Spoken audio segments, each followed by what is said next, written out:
Welcome to Getting Down with Purpose podcast, where we go beyond the grind and dive deep into what truly drives success, purpose. I'm Craig Sweeney, your host, and each week we will sit down with entrepreneurs, leaders, and game changers who are building businesses with meaning and making an impact beyond the bottom line. And now, let's get down with purpose.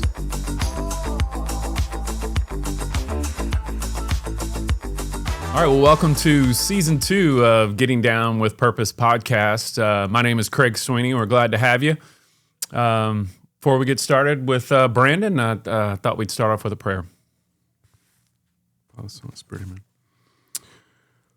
Lord, thank you for bringing us together to share your message as we learn to become better men, better fathers, and just better for our community. Lord, give us the strength to share your message to many more men who are looking to become better and being an influence in their community. We ask this in your name. Amen. Amen. All right, well, Brandon, welcome. Thank you so much for having me, my friend. Absolutely. Look, I for some of the guests that maybe don't know, we started season 1 for a couple things. One, to bring some awareness to Down syndrome and different type of companies that support, the special needs community. And through TMIY, that is how we met. I had some, different guests on, and certainly we're excited as we move, through the season to Butterfly Girl Kombucha and Julie and Brian's story with losing their daughter. We met through TMIY, and I've been going for a few years, and there's a few years difference between you and I. And I was super impressed that at 30. 30, yeah. 30, yeah. Yeah, at the age of 30, and at the time you were expecting My first boy. your first boy. My first child. Yeah, which is now 6 months. He's 6 months tomorrow, yeah. Yeah. And I was just super impressed that at that age, you felt the calling to get closer to God, right? And we're all on a journey to get better. So we started talking a little bit about fitness and health, and I was working on, I've got a coach that I work with that's family, fitness, faith, finance, right? And sure, from an endurance standpoint, I'd done some running, and I used to lift, a good bit when I was throwing the javelin back in the days, but really I'd lost, some strength standpoint. And so, you turned me on to your YouTube channel and your app and all the things that you've done that we'll get into. What this guy's done has been pretty awesome. And so I was just very grateful, that you mentioned the EMOM, 15 to kind of 20, 30 minute, classes. Interval type training. Yeah. A little bit of weights, a little dumbbells, kettlebells, cardio, all mixed in. Yeah. And then you're like, hey, let's go do a workout together. And, after you kind of learn about his resume and background in this space, I was like, oh, okay, we're going to do a workout together? No, it's great because even, my wife Mignon and I, we've just loved that we can pull up on our screen at home, with a kettlebell or some dumbbells, or even, the body weight only one that you have is which we did this morning, as a matter of fact. Did you? Yeah. That's jump squats and jump lunges and burpees and It's incredible what you can do with just your body, huh? Yeah. You can make it hurt pretty good. Oh my gosh. Yeah. I was like, why am I hurting? I should be better. I remember that first workout we did in your garage, cranking on the tunes and just busting it out and sweating our butts off. And those are the best moments too. Yeah. And Brandon, as far as working out, we'll get back to TMIY in just a second. But working out, it's like you hear people make excuses a lot, right? And even as a business coach, it's things are so busy. I don't have time to really take a step back and work on the business. And they're like, I don't have time to work out. I'm like, you got 20 minutes in front of your TV? I'm like, you can find some time, right? And it's amazing. Even sometimes like 15 minutes of just cranking, right? Yeah. And it's been great. So 15 minutes is better than 0. 20 is better than 15. You just keep stepping it up from there. I heard, so one of the coaches that I'm working with, he goes, go to the gym, commit to 1 minute. Now, who's going to go work out for 1 minute, right? But if you just think about that, you're like, hey, just go in there and just like, I don't have to go run 26 miles. Maybe just go run 1. Yeah. And then that'll just kind of create a little momentum. A little momentum. That's actually how the first conversation started. Yeah. I was wearing that EMOM hat, and you're like, what is EMOM? And you told me about exit momentum. Yeah. And that's how we got started talking about everything and connected there. Yeah. So, that led to learn a little bit more about your career, your post CrossFit, even though you're still into that. But as a medical physicist. Yes, sir. Right. Which is just fascinating and cool. Your father is also a medical physicist, and now you have 1 or 2 companies, right? Yep. Yeah. 2, yeah. So that's really neat. And that man is you. I guess I just wanted to ask, you have your CrossFit days, which we'll get into. You have the medical physicist and kind of the science lab, if you will, and you've got that man is you, and leaning into that. Now you're a father. Like, how did each shape the man that you are today? Yeah, that's a good question. So you talk about those pillars, your faith, your family, fitness, finances. All of them really work together, and I think from a young age, I kind of wanted to. There was something in me that wanted to be good at everything. And they all kind of work together, and through college, undergraduate, master's, residency, working, training for CrossFit and trying to go to the CrossFit Games. Some things fall on the back burner, and over the past several years, there's this thing that kept playing in my head over and over again. You work really hard on your fitness.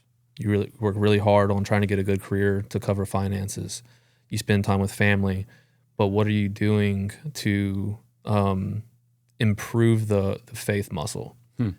And my father, my brother-in-law were going to that man as you out in a little town, Livonia, Louisiana. Oh, okay. Yeah, they got a group over there, and they would talk it up every time I'd see them. Yeah. And they kept telling me I needed to go. And anytime you're told to do anything, there's that immediate like pulling back on the leash, right. Trying to pull away from it. And I was like, I don't have time. Excuses. I don't have time. I don't, it's not for me or whatever it might be. But then there's that side in my head where it's like, man, you really need to branch out and do something that's a little uncomfortable. I'm not really like a people's person. I don't like parties. It's like that going to meet a group of men that I didn't know, especially in a realm where I already felt not very confident in terms of like my faith. It's like, man, I think I just need to go. And so that's what prompted me to go to St. Anselm and join that man as you. What was it? Maybe in like January, right before, no, is it a little bit before Grayson was born. So yeah, maybe like December, November. And so like, I'm really glad I was able to go and kind of, like you said, if you can go to the gym for just 1 minute, it's like, okay, just go once. And, I saw the value in it immediately. Yeah. And look, I don't know if I've shared this, but for me at first with that man as you, I didn't have anything going on at the time that was, I would call, a real challenge. Yeah. Right. And so, it was like, wow, come on, I want to work out a little, in the morning, but there's that man is you. And the more you go, right. And look, the content, sometimes it'll challenge you, right. But it really makes you think. And we had some challenges going on, really probably year and a half ago. And I had somebody in my men's group, that made a recommendation of something that really just changed the trajectory of our lives. And so, it's really my wife started going. And then I think as we shared before we started recording today, we went to a retreat, this past weekend, and it was absolutely incredible. Why Mignon and I didn't go on a retreat for 24 years. Yeah. Busy, right? Yeah. And you've got one, there's a couple of them, you're just trying to figure out even how to get to mass on Sunday. Yeah. And I get it. I mean, I do. Like you're about to be in that cycle, right? Of just like, okay, now we got to go increase the diaper size, and now we got to increase, now we're feeding them this, and you're juggling your career and CrossFit. Share a little bit about that. So Brandon's very humble, but yes, he, a lot of people know CrossFit and they just think it's, some people, oh, that's just an exercise you do, but obviously there's competitive games. And if there's people that are familiar with it, he qualified for the World Games, and I think it was like 30th, right? Yeah. So with CrossFit, I did it for a long time.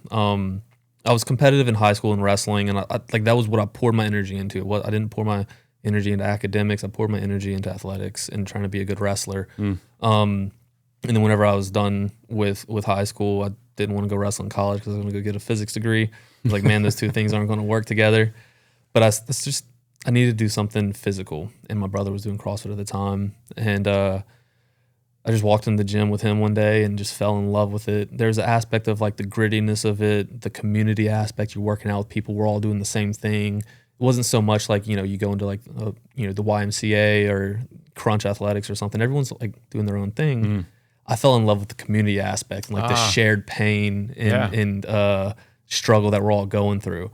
And man, there were guys in their 60s whooping me with kettlebells and running. I'm like, oh my gosh, like, I'm a good wrestler. I got I have a good engine. Like I'm fit. I was 19 at the time, and these older guys are just whooping my butt. I was like, there's something here. And so, I started competing. Take a long story and condense it a little bit. I qualified for the World Championships 4 times as an individual, and once on a team. Highest ever ranked on the World Championship level, I think, was 22nd, 22nd, somewhere around there.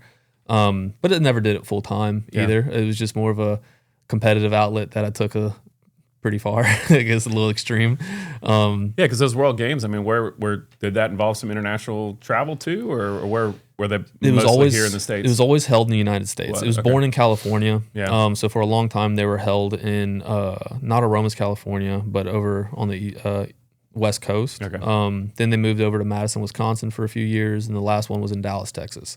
I think they're trying to move it over to the European region because they have so many competitors over there. But I mean, people come from all over to compete. You qualify from everywhere. So they've got people from a ton of people from Europe. They got some insane athletes over there. Asia, Africa, Australia, South America. They're coming from everywhere to come compete. And it's generally the top 30 to top 40 men in the world and women in the world qualify for the CrossFit Games. Yeah, I mean, if anybody's ever watched it, but I'm either flipping through ESPN or whatever and watching, pushing the sleds and doing, the wall balls and all the crazy wild stuff. Man. Yeah.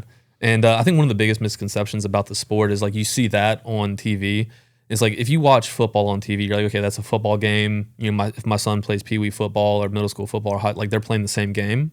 If I go play rec league, we're still playing the same game. With CrossFit, you see us pushing like these massive sleds. We're flipping what they call pigs, like these tires. Basically a tire, like a big rectangle that's like 400 pounds or something. Doing ring muscle ups, walking on our hands, like doing all this crazy stuff. And we're doing 3-4 events a day over 3 to 4 days. That's not at all what CrossFit really is from the community aspect. Is it just for TV? It's a spectacle, 100%. They make a spectacle of it. Yeah. But the community aspect of it is much more approachable. In our gym here locally, CrossFit Franco's over on Causeway, I mean, there's people from all walks of life, you know, from college athletes up to, you know, people in their 60s who are just getting in there, just have a good time and just be fit and make it a good hour of their day, you know? And that's the cool thing about it is, you know, you see that on TV and that's not really what it is, in my opinion. What it really is the thousands of people who are in their local gyms just getting after it, you know? Yeah, you know, I know you have your own home gym, Mm-hmm. right? And you do stuff there for sure. But it sounds like you love to be able to get to the gym because of the community. And I think, you know, that's interesting. You have That Man Is You, and certainly like we have young fathers like yourself. We've got Mr. Bruce, right, who's a grandfather, and I mean, he used to be, you know, a like highly paid public speaker. I've actually sat down with him to mentor me from a public speaking standpoint, which has been phenomenal. I just spoke to the Mandeville Rotary Club yesterday, and some of the things that he taught me, I was able to implement. So I'm very grateful for that. And then just the knowledge of, you know, your relationship with your spouse, raising children, you know, when they start to get into their teenage years and into college years, how are we encouraging them, you know, to continue to go to church and you know, because you can't force them.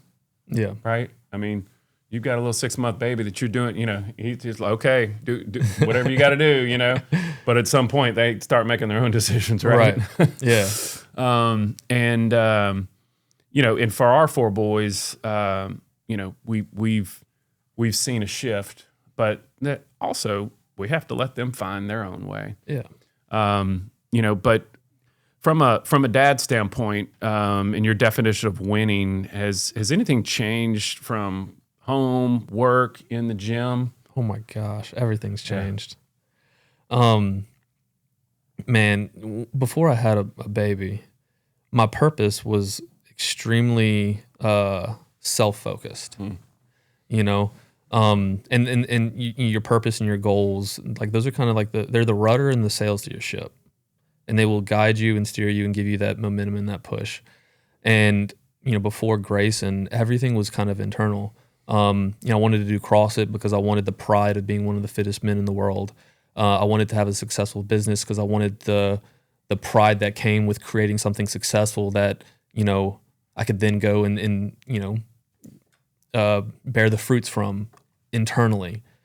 And then as soon as Grayson was born, it was like, oh my gosh, everything's different. Everything I do has got to be for him and Kristen. And it's crazy, like my view of my wife even changed. Because it, you know, like I said before, I was like, you know, if I died tomorrow, like Kristen's going to be fine, you know.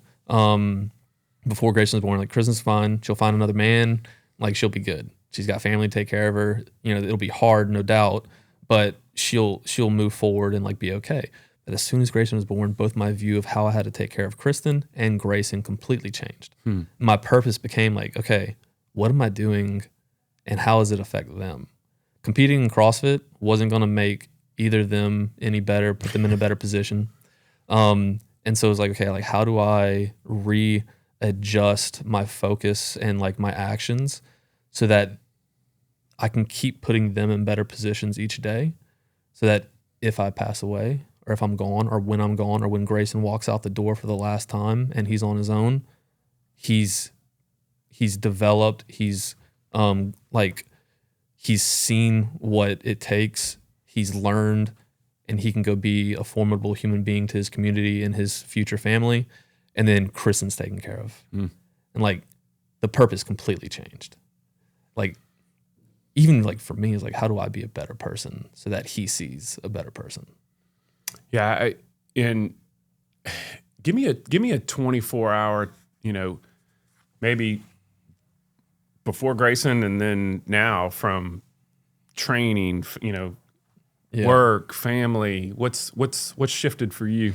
Yeah, before Grayson was born, man, it was all like training and working. And Kristen and I would spend a little bit of time in the evening together. You know, I'd wake up early, I'd go straight to the gym, get a workout in, go to eat breakfast, go to work all day, go back to the gym, and I'd get home around 7 p.m. And then Chris and I would have maybe an hour together before it was time for me to fall asleep. We'd have dinner, watch a little show or something, and then it was bed. And now that Grayson's here, 24 hours now looks like I wake up at 4. I'm up in my office working, get an hour, 90 minutes done of work immediately. He's not up yet. Whenever he wakes up, it's go spend a little bit of time with him, or if he's not up yet, go work out, catch a quick workout in, so that whenever he's up and Kristen's fed him, so, okay, we're going to spend some time together, 30 minutes, an hour, whatever it is with them two, go on a walk, sit on the couch, we eat breakfast together, and then it's work. So then I go off to work, same as usual, come home. If I'm home early enough, my schedule's a little bit weird. If I'm home early enough, catch a quick workout, while Grayson's napping, and then it's time with them again. And so, I've tried to free up more time within my schedule by cutting out the other things that aren't in line with those priorities, so that I can spend more time with them. Yeah, so time, that's interesting. One of the coach that I mentioned, he has something a couple weeks ago that really made me think, and that also, Mignon and I told you we were on this retreat, but it talked about time. And I want to ask you this question with Kristen, because I've seen y'all have recorded a session together, so maybe y'all train a little bit together. Yeah, I love working out with her. She might not love it. Yeah, well, and then Mignon was like, "Oh my gosh, she's like 1 month postpartum." So how much time do you think Kristen needs from you a day? So we have this time, like sometimes is it 30 minutes? Is it an hour? And then how much time do you need from her? That's a good question. I talked to a friend of mine about this recently. We were talking about fatherhood, and we talked about like priorities. And if you asked me or asked anyone else faith-based or even maybe not faith-based, they might say, look, like my priority is my faith, then it's my family, then it's business, then it's fitness. I was like, but if you looked at like my schedule and you blocked out how much time I spent with each of those things, it would tell you a completely different story than what I said to you. Right. I spend an hour a week at church. I spend 7-8 hours a week training. I spend 50 hours a week working, and then whatever's left over, I'll spend with my family, which is a fraction of all of that combined. And so like I've now, you look at this priority, it's like, well, your time actually tells you that your priorities work, then it's fitness, then it's family, then it's faith. And that's something that I've started, it's reversed. Yep. It's flipped over. And so that's something I've been like trying to be cognizant of and recognize. And, you can look at it almost like a budget. And, if you told someone they needed to build financial wealth and like, man, at the end of the month, I don't have any money left to put away in savings or investments. It's like, okay, well, you need to pay yourself first. So you got to block out that time, that budget, say, all right, this is the time I'm going to spend with my family. This is the time I'm going to spend with my faith. Then this is what I'm going to spend on fitness. And this is what and I haven't found the perfect schedule yet. I'm still at the point of where like I'm figuring out how to save more time so that I can spend it with faith and with family. I don't think it's optimal yet. But that's, being cognizant is maybe the first step, and then trying to optimize it is the next step. Yeah, so I have a time exercise for you that I'll share. And, part of that goes into what gives you energy, right? What gives you joy. And if you think about it from a faith standpoint, if God is first, and it should be, and it is, that was the number one lie that I had with my coach, is that I wasn't really putting God first. Right. Yeah. Is it the checkbox? Maybe I'm going to TMIY, if we're in season. And then it was, well, how much time do you pray alone each day? How much time do you pray with your spouse each day? Yeah. And for me, I was like, how do I pray with my wife? Yeah. There are prayers, but like we don't spend, outside of saying the blessing, we didn't really pray together. And so you have to work at it. It's like anything else. It's like you can decide, okay, I need to get more fit. I need to exercise. Maybe you could follow a plan. Maybe you can get the EMOM app, right? And instead of just trying to figure something out. Yeah. And it sounds simple, but the other part to how much time do you think Kristen needs is, have you asked her? We'd like to thank Magnolia Wealth Strategies. Magnolia Wealth Strategies is a holistic personal and business financial guidance firm offering a full range of financial solutions serving the needs of individuals, families, and businesses. Magnolia's main purpose is to help people secure their future and protect the ones they love. They also strive to serve the communities where we live and work. Magnolia helps you grow your way. How much time do you need with me on a daily basis? Yeah. And we've talked about that, actually. Okay. We have. 'Cause, I mean, we've been through some. Again, you're ahead of the game, Brandon. I'm 54, and I just asked that question to my wife I think I messed up I messed up at a younger age, maybe, you know, and I had to figure it out quickly. No, we went through some really hard things early on in our marriage, and it made us ask a lot of questions and put a lot of things into place. And, you know, just like fitness, it's like you can get in really great shape, but you can also lose it if you're not on top of it, right? If you're not going to the gym regularly, if you're not checking in and having those conversations regularly, it's like not going to the gym. And so, you know, we talk about it regularly, and it's something we've certainly gotten better at. And I haven't maybe asked her like, hey, how many? She's an accountant, you know, she's a numbers girl. Yeah, that's and all right. So, you know, I don't know if I asked her if she'd be like, yeah, I need 2 hours, I need 3 hours. She's like, I just need you to be present when you're here. And that's one of the things I actually struggle with the most is whenever I'm there, I'm not always there. And so that's something that I work on individually because I need to work on it much more than her. She's great at being present. I'm great at being there and not there at the same time. And that's the question I'm trying to answer, and that's the path right now, man. That I'm trying to figure out. And, you know, whenever I get home, I'm gonna ask her, how much time do you need with me every day or on a weekly basis so that you feel loved? And I almost guarantee I'll have to report back, but she's gonna say, look, dude, when you're with me, just be there. Like, actually be there. Yeah, and being there is one thing, but then again, you know, what are the questions that you're asking each other as well? Yeah. And that was, you know, if I go to the retreat this past weekend, you know, after each couple kind of gave their testimony, and they all had different challenges, right? Yeah. They all had different challenges that you're just blessed that they were willing to share their testimony to help other couples, because we all go through stuff, right?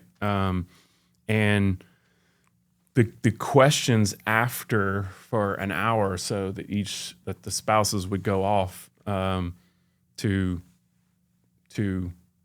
challenge each other, right? And how are we living today? How do we want to continue? It's transformational. Yeah. So I will send you those links for sure. But yeah, it's a great, you know, and really for Mignon too, when I asked her that question, yeah, she's like, wow, let me think about it. Like, I think it's this. Yeah. But what, you know, with some of the coaching that I've been doing is it's higher than what you think. Yeah. It's higher than what you think. And you don't have to answer this, but if you think about that hierarchy, how much time does God need from you? Yeah. Well, there's a question that I have there, and that is, how do we make the time that we spend with family, fitness, and our profession a prayer? How do we make that a prayer? Yeah. Yeah, I think how you're living your life, and from a profession standpoint too, is purpose, right? Yeah. If we can do whatever we want, but are we in what we do and in our careers, in our jobs, and how we're impacting the community, are we living in a way that is prayerful? Yeah. Well, yeah. I mean, if I go to the hospital and I'm working with, you know, the rad techs over there, have an interaction with a patient, management over there, can I interact in a way that is prayerful, that is of service to someone else? You know, if we serve other people, I think that's prayerful. Yeah. When I go to the gym, do I invite others in to work with me and you know, have those conversations with them? I think that's prayerful.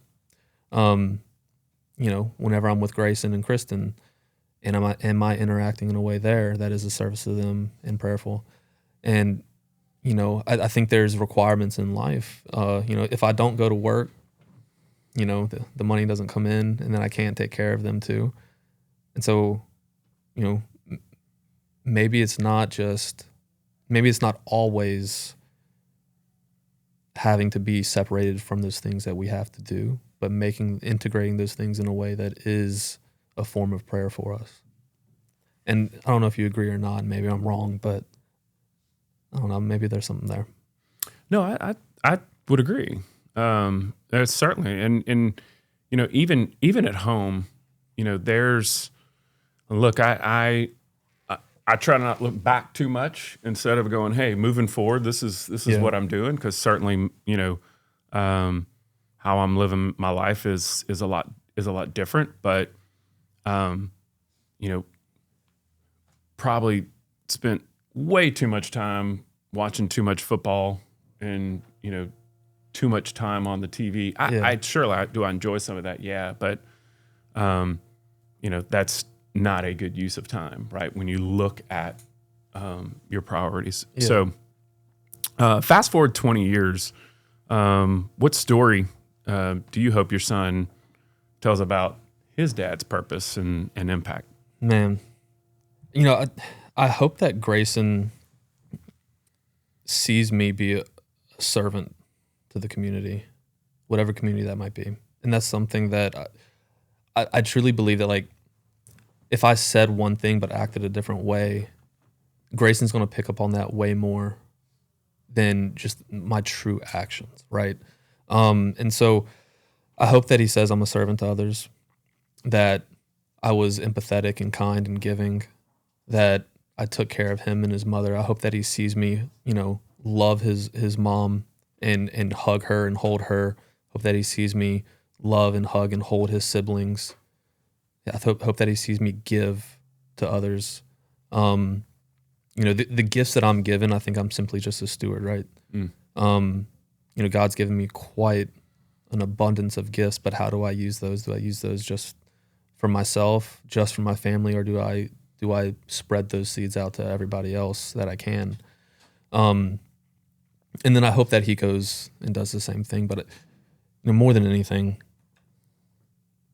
I want him just to say that I was a human that gave and served and taught value, gave value.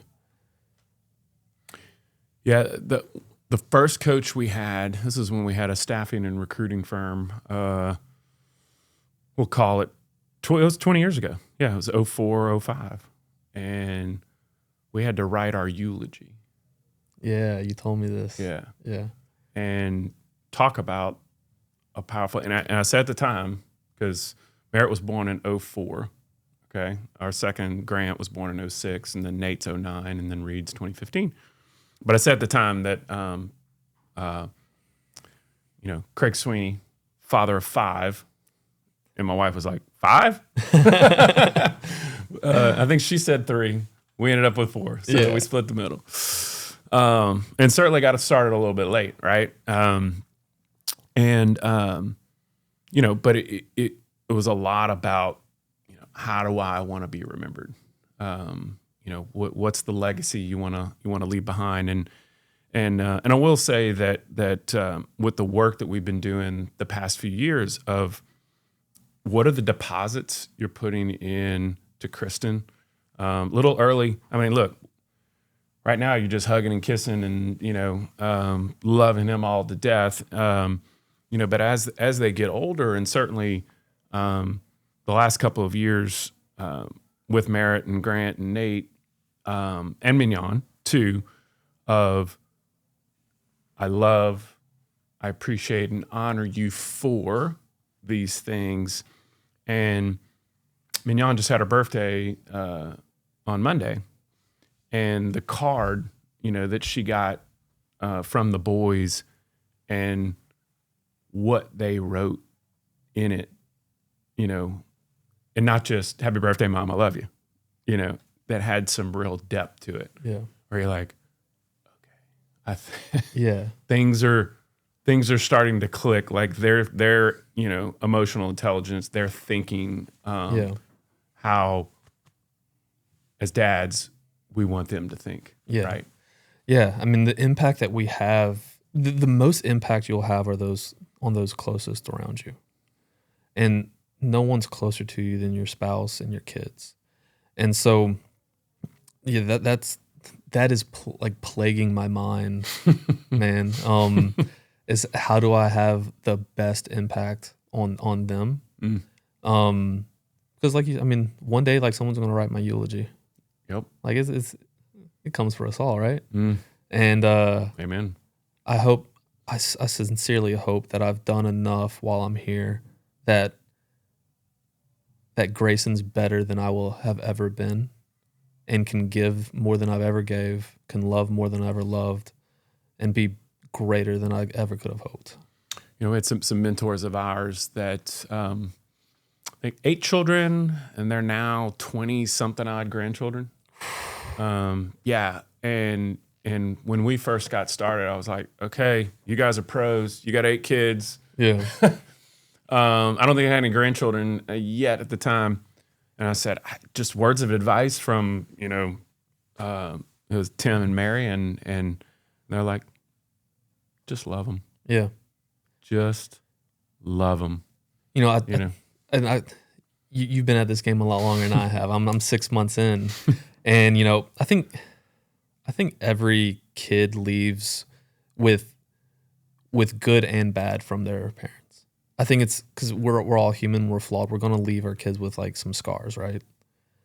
It's like a question is like how do I leave the least amount of scars, or how do I explain like, hey man, I messed up, and how do I help him have the tools to work through those things without me?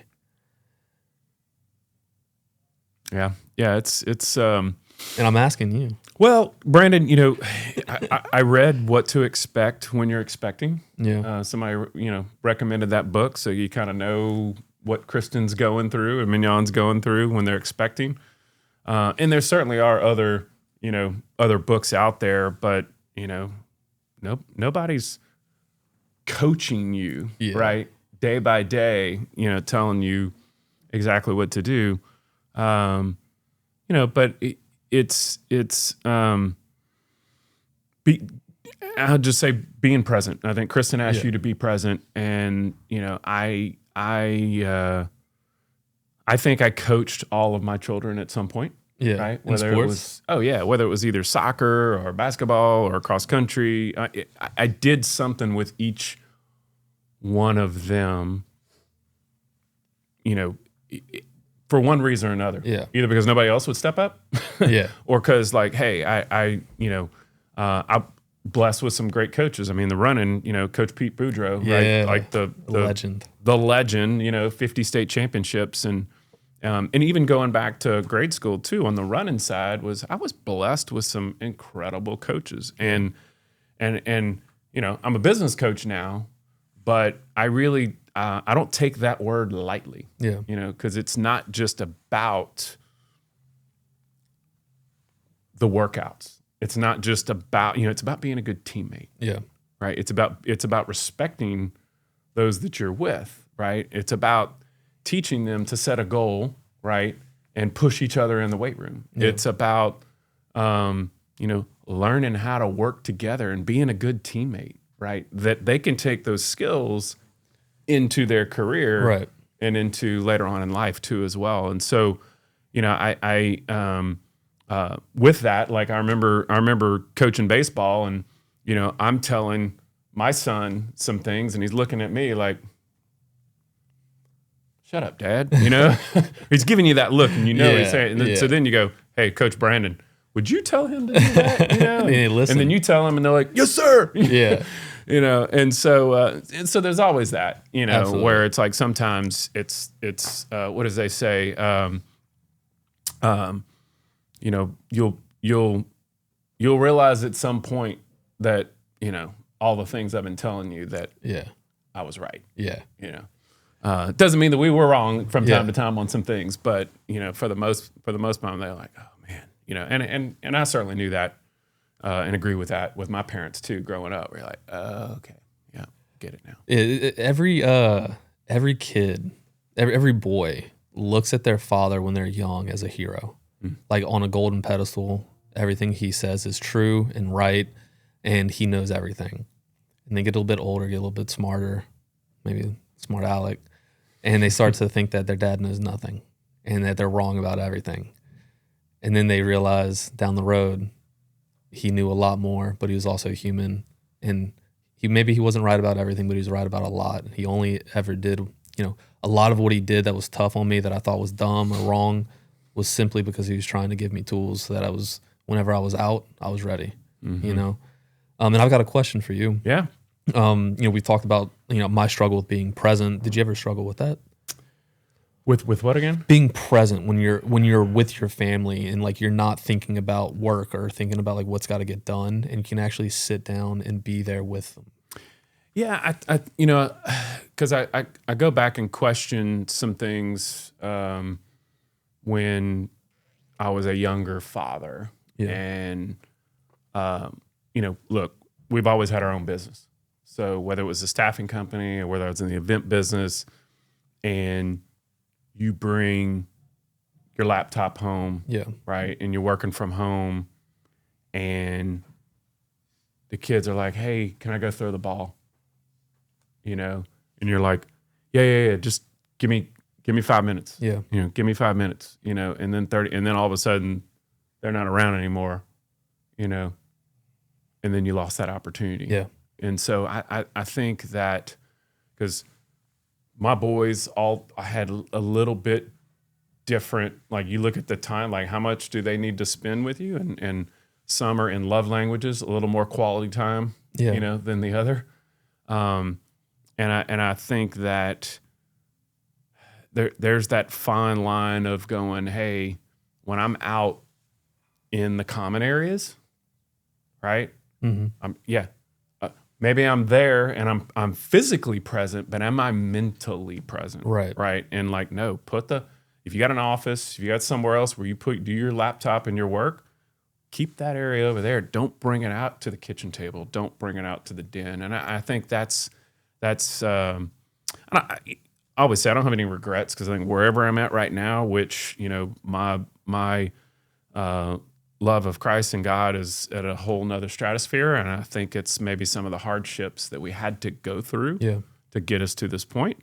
But that would be the main thing. And I feel like I'm a lot more patient now, where, I may have, and Mignon has made a comment like, you are so much more patient now than where I might have, raised my voice and, got a little frustrated. Do you think that you're able to be more present and patient now because you've worked so hard on the pillar of faith that it's quieted everything else down a little bit to a level where you recognize the value of like the true value in things? 100%. Yeah. It is totally faith. Yeah.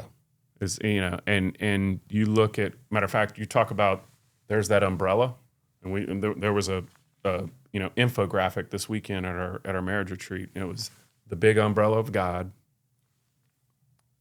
the husband, the wife, and the family. So the bigger this umbrella is of God, the more it shelters everything beneath it from the rain. That's beautiful. Yep. That's incredible.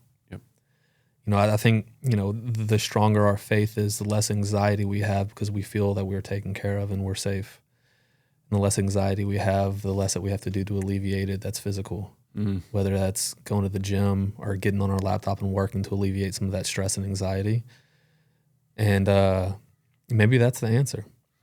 Yeah, and look, I don't want fitness to get lost in this either. Yeah. Right? Because, when it's never going to be in balance, right? There's going to be, I call it a work-life harmony, Yeah. if you will, right? It's when you really have a good orchestra and you have where it's like, wow, it's amazing. You know, everything is harmonic, Yeah. and fitness plays a role in it too as well. Because if we're physically, how we're exercising and the fuel that we're putting into our bodies as well, Yeah. so that we're not clear, right? And if it's all on faith, right, and you're pouring, but you're not necessarily taking care of your body, Yeah. then you don't have the energy and the capacity to really serve your spouse and your children as well. I agree. So I've actually had that conversation with an individual recently. Not recently, it was several years ago now. But it comes back to mind. And I had said, you know, I believe there is something that you can take everything a little too far. And if you're not working on everything in harmony, it strews it.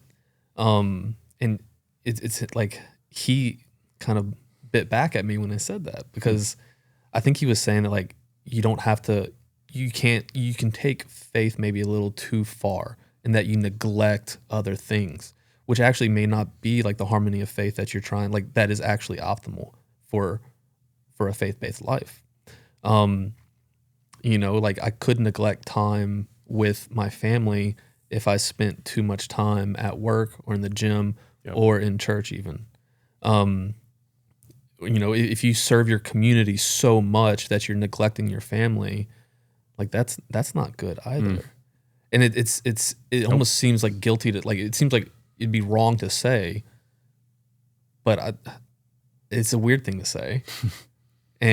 But I think it's true. yeah, I mean, if you're 8 hours in church, Yeah. you're not present with your family. So yeah, it's and look, we have this thing, and it's called Core 4 before you're out the door. Okay. And I've just moved my clock where I'm just getting up a lot earlier. Yeah. But it's there's a couple things in nutrition, right? So it's like 8 points. You get a half point for each one, and it's 2 half points for nutrition. It's 2 half fitness. There's the daily deposit you're making with a child or your wife. And then there's on the finance and the business side of learning, you know, that. And you do all those 8 things, and you're like setting your day up, you know. But I've got 16 data points every day that I'm hitting across all 4 of those pillars. I need to add in prayer into my mornings, because I've got the nutrition, I've got the fitness, I got the family. Maybe and I work before I'm out the door as well. But that would be a beautiful thing to add into my morning routine with Grayson and Kristen, is to start with prayer. Rosary's always a good one. Yeah, absolutely. You know, and you know, we get to walk in the mornings pretty regularly, because I'm up early enough that I get everything done. I got a little bit of, you know, I'm done with almost everything by 7:30, and then, you know, that most people don't start their day until 9, and so I'm good there. I've got an hour and a half, and we go walk, and those are my favorite times of the day, because I actually leave the phone at home. Yep. Sun's out, birds are chirping. I'm like, man, this is, how lucky are we? And like, that's almost prayer right there. But maybe implementing some true reflection and prayer with Kristen on those walks might be a beautiful thing to add. And now, I do have another question. Go for it. I'm interviewing you now. Okay. Right? Now, you said you're in a harmony now. Like, your faith is stronger than ever. You're more in tune with your family and your fitness and finances and everything that goes along with the harmony. Do you think that harmony will come out of sync at some point?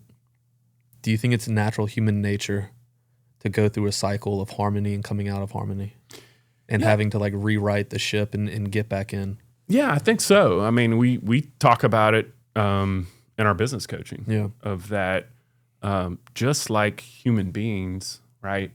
We have cycles. You know, you go from, you know, birth, you know, to infancy, to adolescence, to teen, and you're gonna have growing pains, just like working out. You're gonna hit plateaus, and you got to do something different, right? It's like you made a shift to get you up here, and then all of a sudden you're like, okay, I got to do something different. So you got to you got to shock your muscles and you got to Yeah. do some different things. And so I think from a faith standpoint, like look, we started saying the rosary.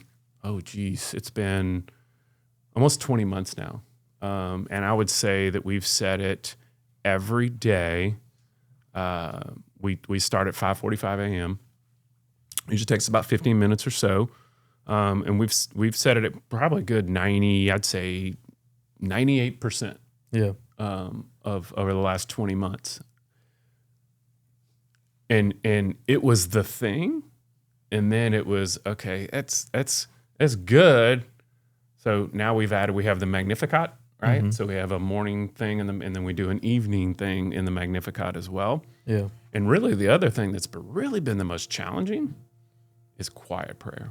Because in quiet prayer, you're not just praying, right, and saying an Our Father or praying to God. You're quieting your mind and letting God talk to you. Yeah. And it's hard. It's not easy, but once you get it, it just that puts you in another shift. And I think it's those kinds of things. Retreats. We just went on a retreat this weekend. Yeah. We're going to be going on another retreat here soon, and we're entering a year of formation through Missionaries to the Family. And a year from now, we'll be helping other couples as well. Yeah. So, it's that Exodus 90. We did Exodus 90, and that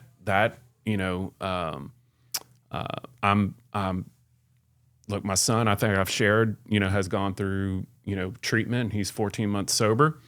I never was an alcoholic, but I think I didn't have a healthy relationship with alcohol. It's probably too many nights a week. And when we started Exodus 90 in Lent, there was no alcohol. And at first I thought it was going to be kind of challenging. Yeah. Right? I haven't had a need and I haven't had a drop since. Yeah. And I know that hasn't been a big thing for you either. So, but but when those asceticisms, as you remove that, it opens you up more. Yeah. So to you, it seems like faith is kind of like almost like it's like working out, man. Like if you're sedentary, couch potato, and you just start by walking around the block, like at first it's challenging and you start seeing improvements. But if that's all you do for a long time, the progress stops. Yeah. Okay, maybe I gotta start jogging the block or walking longer. Yep. Introduce a challenge. And so faith isn't just a destination, but it's a journey of consistent challenge and switching it up and trying something new, getting a new viewpoint, new knowledge, new data, and it's ever evolving. Yeah. And if you're stagnant in it, so will your faith be. I mean, what's the most published book in the world? The Bible. Yeah. Have you read it? Not front to back. No. And we're in the middle of it. Yeah. Right. And then sometimes you'll read it, right? And it's like, okay, that was a lot. I think I need to read it again. Yeah. Right. And then certainly there's Bible in a Year that has, a reflection in it too as well. And yeah, I mean, it's a thirst. And on the fitness thing, I used to be in running all the time. It was, I'd have people, between our ages or around our ages and, yeah, I've been running. I'm just not getting any better. I'm like, well, what are you doing? I run like 4 miles 3 days a week. How long you been doing that? I don't know. Forever. Yeah. I'm like, that's it? Like, you're not doing any interval training? You're not doing any tempo runs? You're not doing, no, just, like, well, that's why you're not getting better. You're like, you probably got to that point and it was probably a little bit of a challenge. And you finally ran 4 miles and then you're like, okay, I've run 4 miles. Maybe I'll do it a couple days a week. Yeah. That's where you're at. And I think you can apply that to everything in life. Yeah. I mean, so would you say like someone who hasn't started their faith journey yet, maybe it just starts with a recited prayer once a day, just to start and build that momentum. And then it's all right, we're going to start going to church once a week. And, we got some little momentum. We're going to go to That Man Is You once a week. All right, we got a little momentum. And now we can start, all right, now I got some confidence and now I can start doing some more challenging things. Retreats, Exodus 90. It's all a muscle. It is. It's all a muscle. And I would say with the retreat, like we went for our engaged encounter and really I remember having this conversation, Brandon, when Jan and I said, oh man, they have this marriage encounter. Now we're married. We should really go to that. And I think we even looked at some dates. Yeah. never booked it. Yeah. Right. 24 years later. Why do you think that is? I mean, it's probably the same reason why people won't walk into the gym the first time. They're a little bit fearful. Maybe they imposter syndrome. I'm a sinner. I know I'm going to sin. Maybe I shouldn't be going to that man as you. I'm not good enough. I'm not. Is that what keeps people, you think, the most? I mean, we all have things going on in our head of that hold us back, and we hold ourselves back, and I think sometimes parents hold their kids back. Yeah. And can't quite see what's possible. Yeah. Look, I started going to that man as you. Mignon started going to she, and then she started doing some extra things, and I started seeing something from her. Yeah. I'm like, whoa, man, okay. So it was like a workout partner. Yeah. It was like, somebody, you keep kind of raising the bar and pushing each other, and I wanted to feel what she was feeling. Yeah. And actually, what I witnessed from her in church, I felt this past weekend. Yeah. But I prayed for it. Yeah. I was like, I want to feel what she's feeling. Yeah. Like I feel like I'm getting better, but I haven't felt what she's feeling, and I want to feel that. And I prayed to God on it, and I did, and it was amazing. I wonder if part of it also is like, if you told me like to start going to the gym, there'd probably be part of me that'd be fearful that if I spent all the time and went through the pain and the effort of it and nothing got better, I'd feel like a failure. And like I'm looking to get something out of it immediately on like, the first day, and it's a struggle and I don't see a change in the mirror, I don't see a change on the scale. And I wonder if like faith's almost the same thing as like someone who's never embarked on that journey quite yet. Like, man, what if I spend the hour and I don't feel anything? What if I say the prayers and I don't feel anything? I'm looking for something in return, and I haven't gotten it. I don't know if I'm going to get it. That's one of the things that,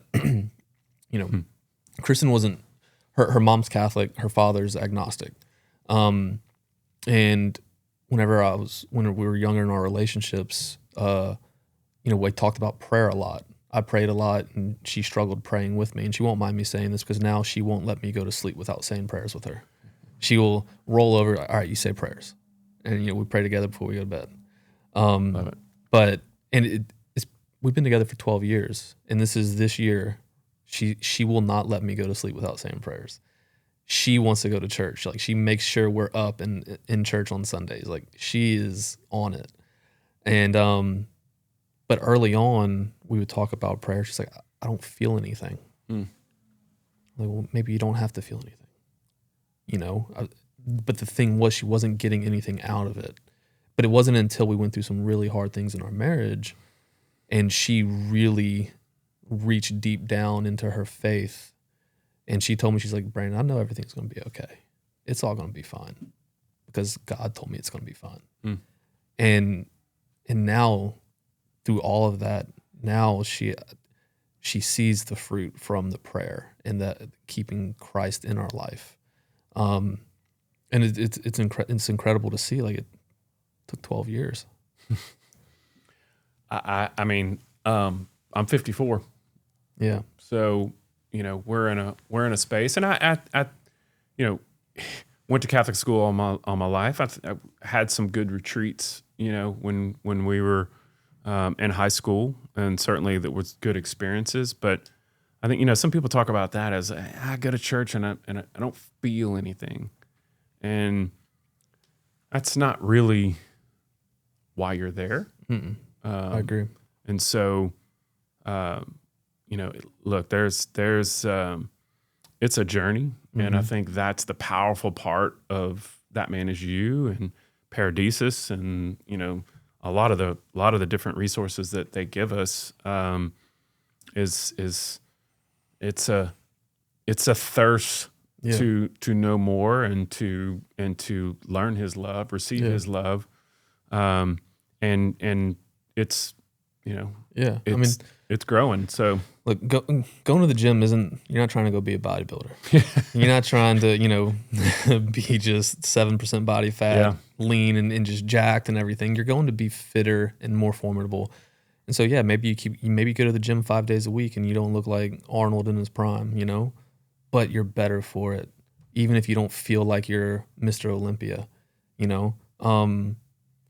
But it's all about stacking those small wins and compounding them and building that momentum and building that muscle. And it takes time, and it takes maybe sometimes wondering if you're doing enough or not enough, you know, and challenging yourself. I think you feel yourself in the challenges, you know. If it's not challenging, it's not going to change you. Yeah, and you know, look, from a exercise standpoint, I mean, we do first fruits and prayer. I mean, it's first fruit, prayer, and exercise. And they're chemically, right? Things that happen with exercise, right, that sets the tone for the day. Yeah. And I think this is where a lot of people don't quite understand, but when you start to set your day up, you know, with first fruits and prayer and exercise, that chemically, and then with the right nutrition, right, it's fuel for the day. Yeah, absolutely. And I used to be in a part where it was just, you know, you hit that crash. I mean, it doesn't mean that you can't have a little afternoon coffee or something like that, you know, but it's certainly across all four things. And man, I'm just blessed that you walked into TMIY, and that it's exciting to get to know you better and learn more about your career and watch your beautiful family grow. I certainly hope there's some more on the way at some point. There will but no be. pressure. Okay, For good. sure. There will be. Yeah. As long as Kristen's game for it. She asked me all the time when Grayson was first born, she said, "Are you sure you want another, right?" I'm like, "Yeah." She's like, "Okay, good." So yeah, we gotta plant some seeds on this earth, man. Awesome. You want to share with our guest before we wrap up, maybe how to find Brandon Luckett and Imam and you know, just a few of the things, and we can put some links to as well. Yeah, like our Instagram is the Imam Company. You'll see like all the workouts that I'm doing over there. But I think one of the most valuable things that you use is the YouTube channel, where we do a lot of online, you know, I do the workout, you can follow along with me. A lot of it's accessible at home. So I do it in my garage on a mat with dumbbells, kettlebells, a jump rope. You know, you don't need a lot of equipment, but you can run through those. We got body weight and everything. And, you know, they're 15 to 20 minutes long, so you can get in, get out, get about your day, and, you know, get your 4 before you're out the door. Yeah. Awesome. Well, Brandon, thanks again. Thank you for joining Getting Down with Purpose podcast, and keep chasing. Keep chasing, baby. Thank you, Craig.